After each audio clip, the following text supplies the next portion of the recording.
A Great Thief by Grant Allen. Episodes in the life of the illustrious Colonel Clay. His name is Colonel Clay or Monsieur Caoutchouc because he can transform himself into many different personages. A master of disguise. How he can make it, the millionaire Sir Charles VanDrift had to recognize and catch him before this guy takes all his fortune. Will he find him? Is it too late? Through Africa, Europe, and America, it is not easy to discover the truth. Follow these episodes in the life of the illustrious Colonel Clay. You will like this. You will find this ebook on Amazon. Here is an extract. The Drawn Game. The 12th of August saw us, as usual, at Seldon Castle, Ross-shire. It is part of Charles's restless, roving temperament that, on the morning of the 11th, wet or fine, he must set out from London, whether the house is sitting or not, in defiance of the most urgent three-line whips. And at dawn on the 12th, he must be at work on his moors, shooting down the young birds with might and main, at the earliest possible legal moment. He goes on like Saul, slaying his thousands, or, like David, his tens of thousands, with all the guns in the house to help him, till the keepers warned him he has killed as many grouse as they consider desirable. And then, having done his duty, as he thinks, in this respect, he retires precipitately with flying colors to Brighton, Nice, Monte Carlo, or elsewhere. He must be always on the trek. When he is buried, I believe he will not be able to rest quietly in his grave. His ghost will walk the world to terrify old ladies.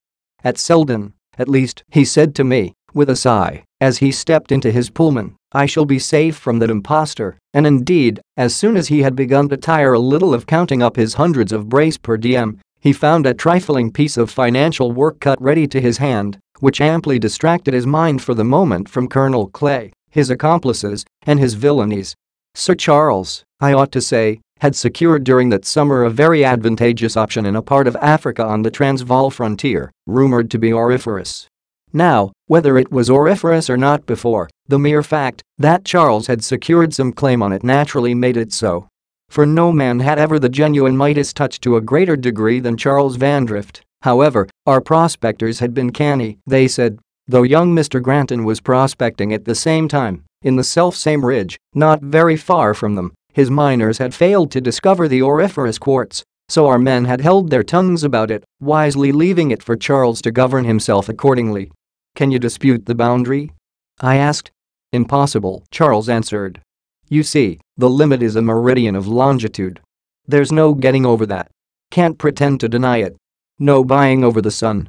No bribing the instruments. Besides, we drew the line ourselves. We've only one way out of it, say. Amalgamate. Amalgamate. Charles is a marvelous man. The very voice in which he murmured that blessed word amalgamate was in itself a poem. Capital. I answered. Say nothing about it and join forces with Craig Ellachie. Charles closed one eye pensively. That very same evening came a telegram in cipher from our chief engineer on the territory of the option. Young Granton has somehow given us the slip and gone home. We suspect he knows all.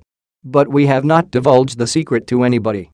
Seymour, my brother-in-law, said impressively, there is no time to be lost. I must write this evening to Sir David, I mean to my lord. Do you happen to know where he is stopping at present? The Morning Post announced 2 or 3 days ago that he was at Glenellachi, I answered. Thanks for listening. You are welcome on lucasproducts.com. You will find A Great Thief by Grant Allen on Amazon.